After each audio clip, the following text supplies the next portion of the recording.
Hey, it's nice to see you all. My name is Nikki and welcome to my channel. I hope you're all doing well today. In today's video, I will be doing a study of the retro theme and working with watercolors.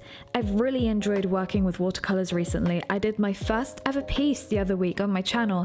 It was a study of different plants, pieces of nature, and I enjoyed that so much and absolutely loved this medium. So I decided it would be a great idea to try watercolors again and use the medium here too. I decided to do a brainstorm mind map page for an upcoming bullet journal spread, and this is the retro theme because the polls in my recent bullet journal spread had the option for retro, and that theme is winning currently, and it has had a lot of positive feedback not only there but also on my Instagram too. So I looked into the theme and felt so inspired by it.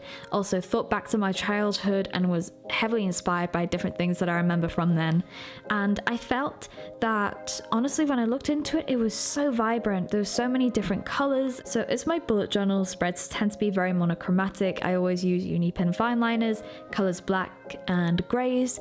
I thought it would be nice to have an alternate version that is more vibrant. So as my second time experimenting with watercolors, I did this mind map page and brainstorm for the retro theme and a watercolor study as not only practice with this medium, but also an idea page for my upcoming bullet journal spread. This is something that I'm really excited to do because I want to be able to see my growth and development using this medium and practicing with watercolors, so I can look back at this in the future and see how much I've developed and how much my skill using this medium has changed. So you can watch with me and you guys can learn with me too. This is great practice, and also if you would like to see the bullet journal spread inspired by this theme, you can subscribe to my channel because that will be coming up soon.